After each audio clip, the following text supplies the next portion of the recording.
Hello student, welcome to एडु शाखा। हमने start किया था chapter molecular basis of inheritance. हमने अब तक इसमें क्या देखा है, डीएनए का स्ट्रक्चर कैसा होता है, डीएनए किन किन चीज़ों को मिलाकर बनता है, और साथ ही साथ जो है ऐसे कौन कौन से एक्सपेरिमेंट्स है जिनके बाद जो हमें पता चला कि डीएनए जो होता है वो जेनेटिक मटेरियल के रूप में कार्य करता है।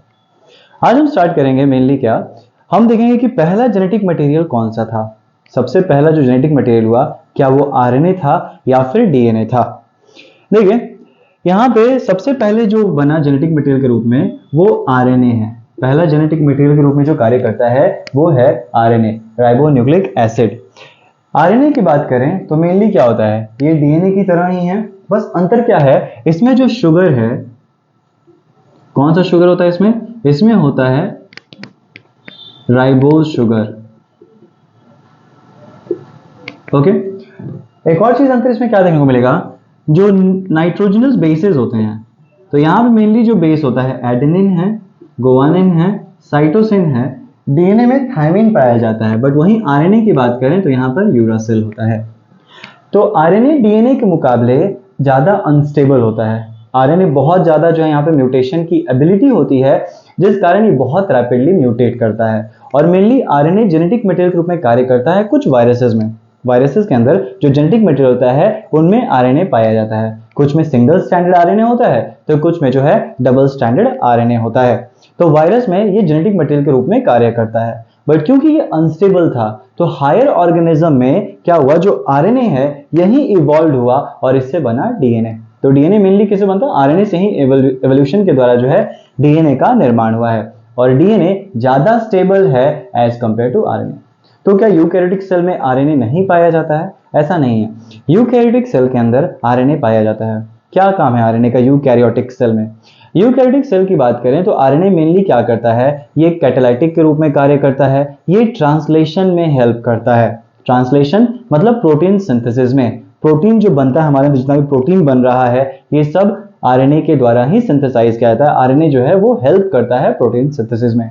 कैसे हो रहा है ये देखिए, सबसे पहले क्या है, डीएनए जो होता है ये क्या करता है, डीएनए अपने ही तरह और डीएनए कॉपी करता है। तो डीएनए से डीएनए का कॉपी किया जाता है, ठीक है, डीएनए अपनी तरह और डीएनए बना रहा है। ये जो प्रक्रिया है जहां पे डीएनए अपनी तरह और डीएनए बनाता है इसको बोलते हैं रेप्लिकेशन, ठीक है। तो रेप्लिकेशन क्या होता है, तो रेप्लिकेशन का मतलब होता है कॉपिंग ऑफ डीएनए। डीएनए जो है अपना कॉपी कर रहा है और अन्य डीएनए सिंथेसाइज कर रहा है। तो ये क्या होता है, ये होता है copying of DNA. Okay, cell cycle में किस फेज में डीएनए अपना कॉपी करता है, तो सेल साइकिल के एस फेज में डीएनए अपना कॉपी करता है। S phase synthesis phase. तो एस फेज में जो है डीएनए खुद का कॉपी करता है। उसके बाद देखो, जब डीएनए को इंफॉर्मेशन भेजना होगा प्रोटीन सिंथेसिस के लिए, तो ऐसा नहीं कि डीएनए खुद जाके इंफॉर्मेशन पहुंचाएगा, बल्कि यहां पर डीएनए एक मैसेंजर की हेल्प लेता है और वो मैसेंजर इंफॉर्मेशन ट्रांसफर करने में सहयोग करता है। तो जब भी कैरेक्टर शो करना है तो डीएनए क्या करता है, डीएनए सबसे पहले सिंथेसाइज करता है एमआरएनए, एक आरएनए सिंथेसाइज करेगा, इसको बोलते हैं मैसेंजर आरएनए। ये जो प्रक्रिया है जिसके द्वारा डीएनए एमआरएनए सिंथेसिस कर रहा है, इस प्रक्रिया को बोलते हैं ट्रांसक्रिप्शन। तो डीएनए ट्रांसक्रिप्शन के द्वारा एमआरएनए बनाता है, एमआरएनए मैसेंजर आरएनए।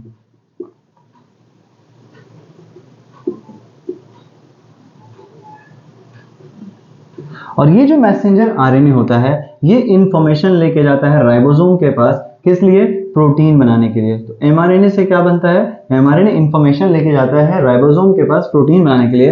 तो ये जो प्रक्रिया है इसको कहा जाता है ट्रांसलेशन।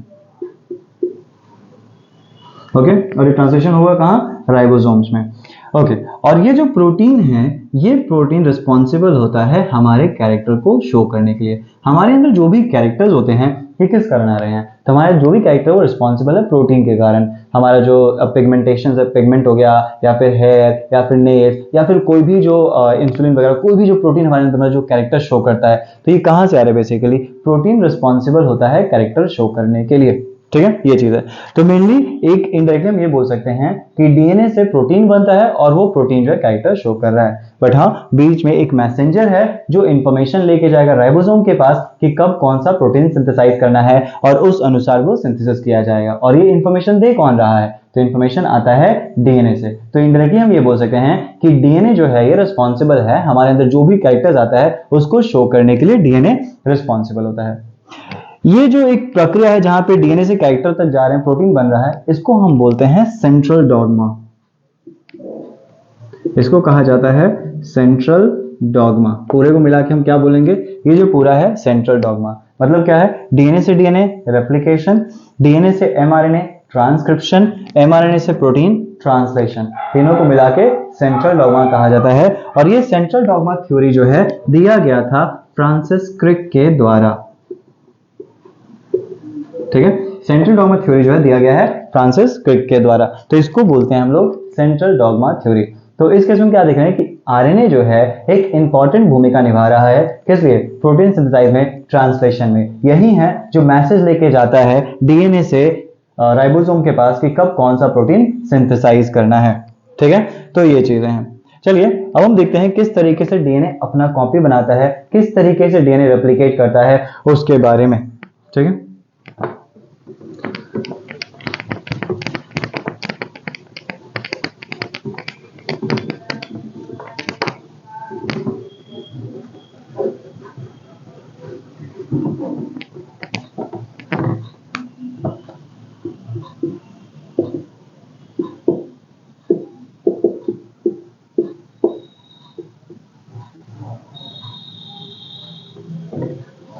ओके, डीएनए अब अपना कॉपी कैसे बनाता है इसके बारे में देखेंगे। देखिए, डीएनए का जो कॉपिंग होता है ये सेमी कंजर्वेटिव नेचर का होता है। सेमी कंजर्वेटिव कहने का मतलब क्या हुआ, सेमी कंजर्वेटिव कहने का मतलब होता है, मान लीजिए एक डीएनए है, ठीक है, एक पेरेंटल डीएनए है और ये नाइट्रोजनस बेसिस। ठीक, तो ये सबसे पहले क्या होगा, जो दोनों स्ट्रैंड हैं ये दोनों स्ट्रैंड सेपरेट हो जाएंगे। ये पेरेंटल स्ट्रैंड जो सेपरेट हो गया, अब ये जो पेरेंटल स्ट्रैंड है ये अपनी ही तरह कॉम्प्लीमेंट्री बेस बना लेगा, कॉम्प्लीमेंट्री सेगमेंट बना लेगा। ये जो पेरेंटल सेगमेंट है ये भी अपनी तरह कॉम्प्लीमेंट्री बना लेगा। और फिर क्या होगा, फिर होगा ये कि ये दोनों आपस में जुड़ जाएंगे।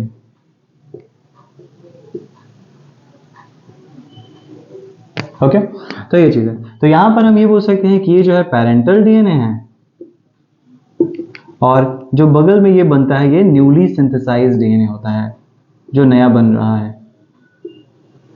तो एक तरीके से बोला जाएगा कि जो डीएनए से पेरेंटल डीएनए जो नया डीएनए सिंथेसिस कर रहा है उसमें क्या है, उसमें एक डीएनए पेरेंटल डीएनए है और एक डीएनए जो है ये न्यूली सिंथेसाइज्ड डीएनए है। इसी को बोलते हैं semi conservative nature of DNA, कि जो नया डीएनए सिंथेसाइज किया जा रहा है इसमें एक पेरेंटल डीएनए है और एक डीएनए जो बन रहा है वो नया डीएनए बन रहा है। तो सेमी कंजर्वेटिव नेचर, इस सेमी कंजर्वेटिव नेचर को प्रूव किया गया था मिचेल्सन और स्थाल के द्वारा।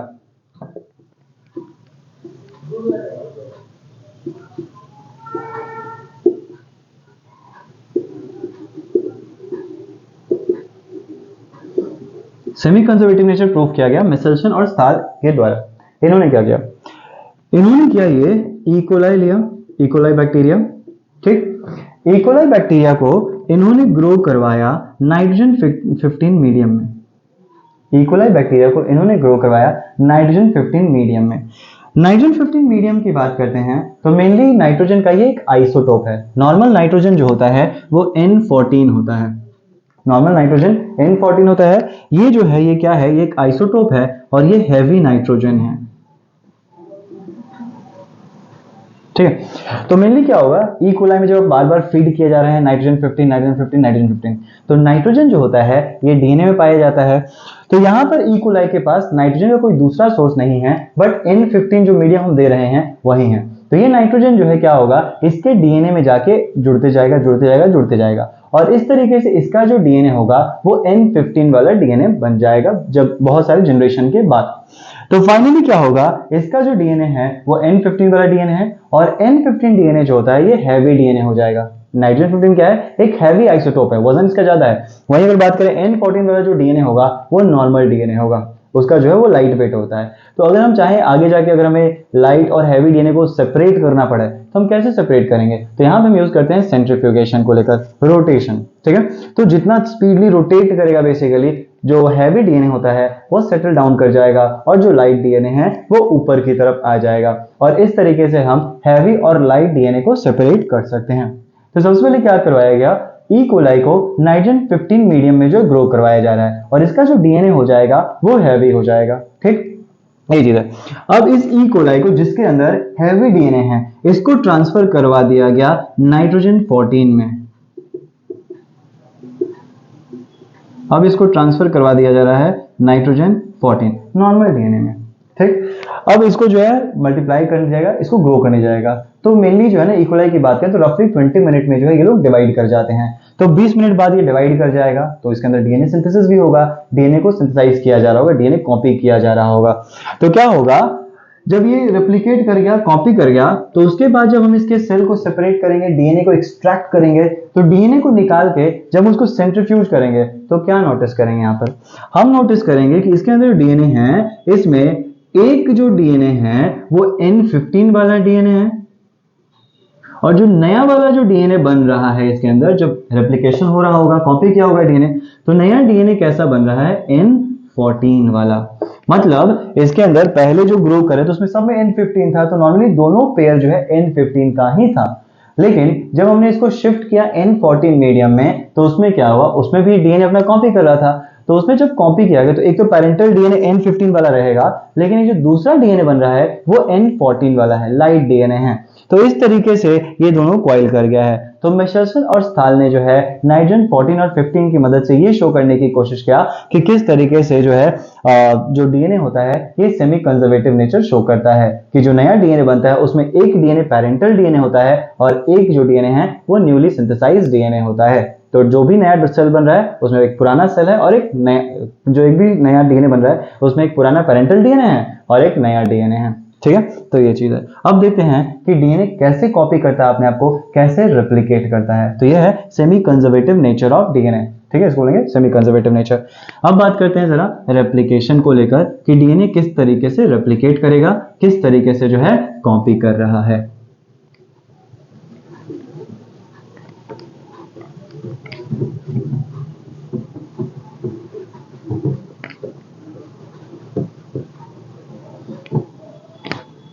ठीक है, सबसे पहले डीएनए की बात करें, डीएनए डबल स्ट्रैंडेड है, राइट हैंडेड हेलिक्स होता है, राइट साइड मूव इसका जो है कॉइल होता है, राइट साइड जो है रोटेट करता है। ठीक है, ये डीएनए हो गया। अब सोचो ये दो रस्सियों की तरह है जो आपस में जकड़े हुए हैं।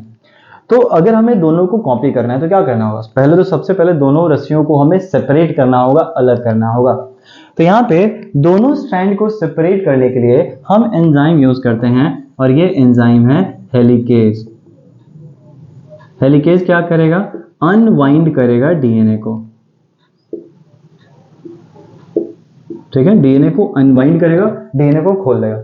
अब सोचो रस्सी को अगर हम खोल भी दे बेसिकली तो क्या होता है, छोड़ेंगे दोनों रस्सी फिर से आपस में कॉइल हो जाएगा। हाँ, लूजली कॉइल होगा लेकिन आपस में तो कॉइल हो ही जाता है, तो जाहिर सी बात है वो स्टेबल नहीं होगा। तो सिर्फ खोलने से ही हम इसको जस्ट खोल देंगे और छोड़ देंगे तो वैसे रेप्लिकेशन स्टार्ट नहीं हो सकता है। ओके, तो यहाँ मेनली क्या किया जाता है, इसको स्टेबल बनाने के लिए जो डीएनए को हम अनबाइंड कर रहे हैं, तो अनबाइंडिंग को स्टेबल रखने के लिए कि वापस से सिकुड़ ना जाए, वापस से जो मुड़ ना जाए, तो इसको स्टेबल रखने के लिए यहाँ पर यूज किया जाता है कुछ नॉन एंजाइमेटिक सब प्रोटीन्स जो मेनली उसको स्टेबल करते हैं, और साथ ही साथ एक एंजाइम टोपोआइसोमरेज। तो यहाँ पर क्या करेंगे, ये जो अनबाइंडेड डीएनए है इसको पास किया जाता है, इसमें डाल दिया जाता है, किसमें, कुछ प्रोटीन और साथ ही साथ जो है टोपोआइसोमरेज एंजाइम।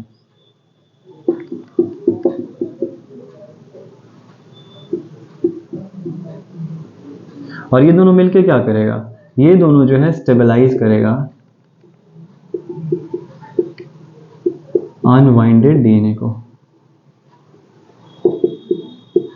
ठीक है, पहले हेलिकेज डालेंगे तो हेलिकेज अनबाइंडिंग कर देगा, अनबाइंडिंग कर उसको स्टेबल करने के लिए हम लोग जो है प्रोटीन और साथ ही साथ टोपोआइसोमरेज एंजाइम का इस्तेमाल करते हैं।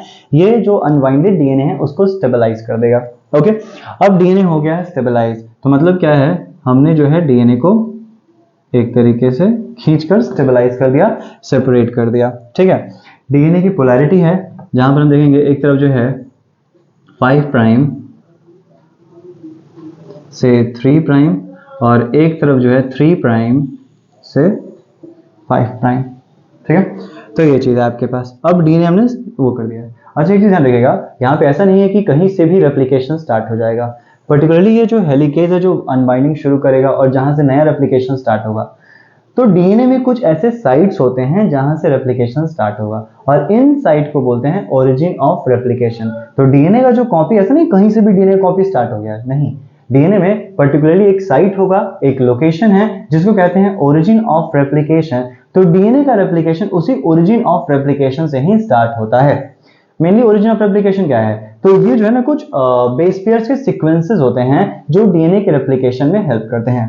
बेस पेयर का सीक्वेंस NATG जो सीक्वेंसेस था बेसिकली, उसका जो सीक्वेंस होता है कुछ, और ये हेल्प करता है डीएनए के रेप्लिकेशन में। तो ध्यान रखिए, अगर डीएनए को रेप्लिकेट करवाना है तो ये ऐसा नहीं कहीं से भी रेप्लिकेशन होगा, बल्कि ओरिजिन ऑफ रेप्लिकेशन से जो होता है जगह होता है जहां से ये स्टार्ट होगा, ओरिजिन ऑफ रेप्लिकेशन। ठीक है, और इस तरीके से हमने डीएनए को जो है सेपरेट कर दिया, खींच दिया है, तो इसको बोलते हैं रेप्लिकेशन फॉर्क।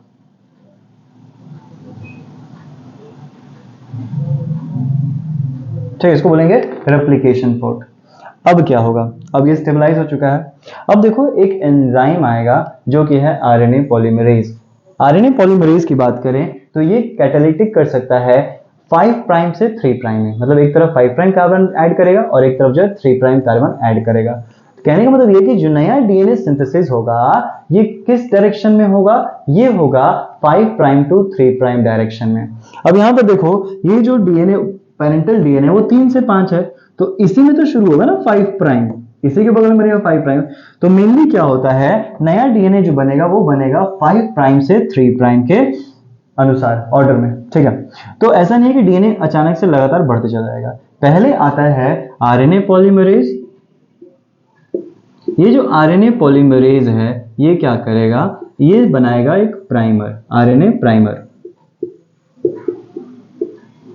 आरएनए प्राइमर क्या होता है, तो 50 से 100 न्यूक्लियोटाइड्स का बेस पेयर है, एक तरीके से बेस पेयर्स होते हैं, 50 से 100 बेस पेयर्स होते हैं। ठीक है, तो इसे तो पहले शुरुआत में बनेगा आरएनए प्राइमर,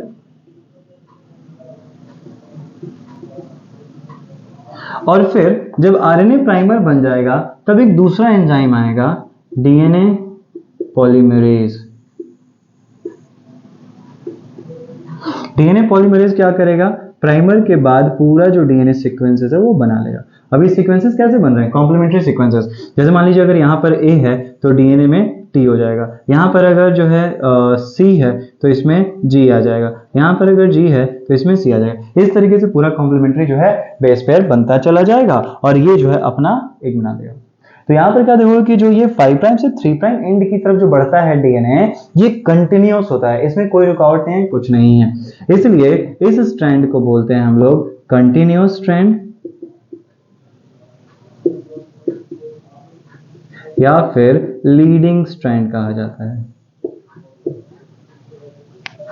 ओके, वहीं अगर बात करें दूसरी तरफ जो 5 से 3 प्राइम का जो ओरिजिनल डीएनए है, यहाँ पे क्या होगा, ध्यान रखना कभी भी आरएनए पॉलीमरेज 5 to 3 में ही बनता है, 5 से 3, मतलब अब शुरुआत यहाँ से ऊपर की तरफ से होगा, दूसरे में शुरुआत जो होगा ये ऊपर की तरफ से, यहाँ से जो है नीचे से ऊपर गए थे, दूसरे में ऊपर से नीचे की तरफ आएंगे। ठीक है, तो दूसरा जो स्ट्रैंड होता है इसमें ऐसा नहीं कंटिन्यूअसली बनता चला जाएगा, इसमें क्या होगा, आरएनए प्राइमर बनेगा, फिर डीएनए का छोटा सा लेंथ बन जाएगा, छोटा छोटा जो है इसमें फ्रैगमेंट्स बनता है, आरएनए प्राइमर फिर छोटा सा डीएनए का लेंथ, आरएनए प्राइमर फिर छोटा सा डीएनए का लेंथ। तो इसमें जो मेनली देखोगे तो टुकड़ों में बनेगा ऊपर से 5 प्राइम 3 प्राइम की तरफ। ठीक है, तो दूसरे स्ट्रैंड की बात करें तो दूसरा स्ट्रैंड पे कंटिन्यूअस नहीं होता है और इसलिए इसको बोलते हैं लैगिंग स्ट्रैंड या फिर नॉन कंटिन्यूअस स्ट्रैंड। और ये जो छोटे छोटे टुकड़े बन रहे हैं ना, इनको बोलते हैं ओकाज़ाकी फ्रैगमेंट्स। टुकड़ों को हम क्या बोलेंगे, टुकड़ों को हम बोलते हैं ओकाज़ाकी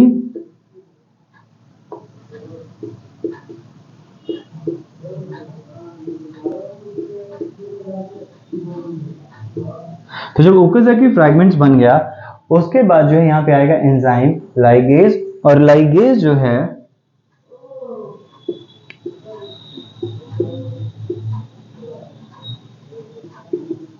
ज्वाइन कर देगा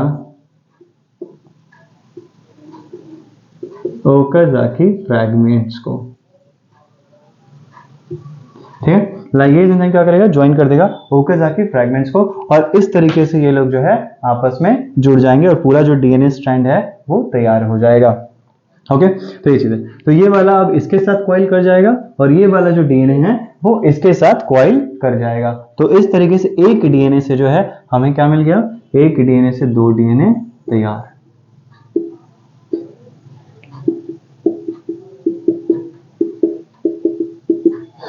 ओके, ये चीज। उसके बाद देखो यहाँ पे एक एंजाइम आता है न्यूक्लियस। न्यूक्लियस क्या करता है, न्यूक्लियस का मेनली काम होता है, जैसे प्राइमर बना है तो प्राइमर का कोई काम नहीं है डीएनए में, ठीक है, तो प्राइमर को कट करके हटा दिया जाता है। तो न्यूक्लियस जो है मेनली ये सीजर्स की तरह काम करते हैं, कैंची की तरह, और ये मेनली क्या करेंगे, कहीं कहीं से जहां से कुछ एडिटिंग वगैरह कुछ कट करना है तो ये काट देते हैं, और फाइनली दोनों के जो ये दोनों थे प्रोटीन और टोपो आइसोमरेज जो कि पकड़ के रखा था दोनों को और मिलने नहीं दे रहा था, तो ये दोनों जो है हट जाएगा और फाइनली ये दोनों जो सेगमेंट्स हैं, दोनों जो स्ट्रैंड्स हैं डीएनए के, ये दोनों आपस में जुड़ जाएंगे और इस तरीके से एक से दो डीएनए जो है यहाँ पर बन जा रहा है। ठीक है, तो इसको बोलते हैं रेप्लिकेशन ऑफ डीएनए, कि डीएनए जो है किस तरीके से कॉपी किया जाता है। उसके बाद यहाँ पे बात किया जाए तो ये रेप्लिकेशन जो होता है ये एनर्जेटिक प्रोसेस होता है, मतलब यहाँ पर जो है हमें एनर्जी की जरूरत पड़ेगी, बिना एनर्जी के रेप्लिकेशन नहीं हो सकता है। तो रेप्लिकेशन में क्या होता है, रेप्लिकेशन में मेनली जो है एटीपी का यूज किया जाता है फॉर एनर्जी प्रोडक्शन। ठीक है, मतलब एटीपी के द्वारा जो है मेनली रेप्लिकेशन हो रहा है, एटीपी एनर्जी के रूप में यूज किया जाता है। बट ये एटीपी डायरेक्टली यूज नहीं किया जाता है। यहाँ पर क्या होता है, यहाँ पर होता ये है कि जो डीऑक्सी राइबो न्यूक्लियोसाइड ट्राइफॉस्फेट होता है, डीऑक्सी राइबो न्यूक्लियोसाइड ट्राइफॉस्फेट होता है। ये जो डीऑक्सी राइबो न्यूक्लियोसाइड ट्राइफॉस्फेट है बेसिकली ये एनर्जी यहाँ पर बनाएगा। तो ये कैसे आता है डीऑक्सी राइबो न्यूक्लियोसाइड ट्राइफॉस्फेट, ये बनता है एटीपी से। ठीक है, यहाँ पे डायरेक्टली एटीपी का यूज नहीं होगा। मेनली क्या होता है, जो सेल है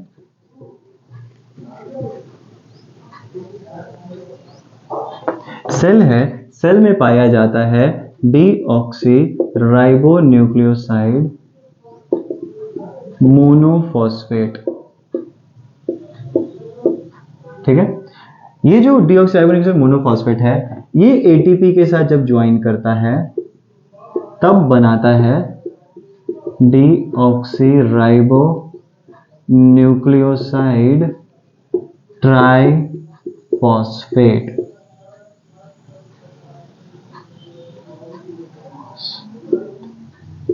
ठीक है, डीऑक्सी राइबो न्यूक्लियोसाइड ट्राइफॉस्फेट। तो मेनली ये जो डीऑक्सी राइबो न्यूक्लियोसाइड ट्राइफॉस्फेट है ना, ये यूज किया जाता है एनर्जी के लिए।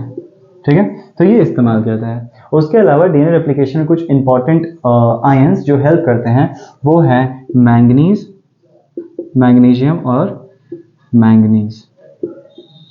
ठीक है, ये दोनों जो इंपॉर्टेंट रोल प्ले करते हैं रेप्लिकेशन में। तो इस तरीके से रेप्लिकेशन क्या आता है, कुछ सर्टेन एंजाइम्स है। सबसे पहले कौन सा एंजाइम आया, सबसे पहले जो हेलिकेज आता है। हेलिकेज क्या करता है, जो डीएनए बाइंड है एक तरह से कॉइल है तो इसको सेपरेट किया जा रहा है, तो डीएनए का सेपरेशन किया जाता है। अब क्योंकि अगर मान लो छोड़ देंगे तो वापस से कॉइल कर जाएगा, तो कॉइल करने से रोकने के लिए, इसको स्टेबलाइज करने के लिए कुछ प्रोटीन्स और कुछ जो है टोपोआइसोमरेज एंजाइम ये आके जुड़ जाते हैं, इसको स्टेबल बना देते हैं। फिर क्या होगा, फिर जब स्टेबल हो जाता है तब इसको बोलते हैं रेप्लिकेशन फॉर्क, और रेप्लिकेशन फॉर्क बनने के बाद आरएनए पॉलीमरेज आएगा। आरएनए पॉलीमरेज जो है ये किस डायरेक्शन में सिंथेसाइज कर सकता है, तो ये 5 प्राइम टू 3 प्राइम डायरेक्शन में सिंथेसाइज कर सकता है।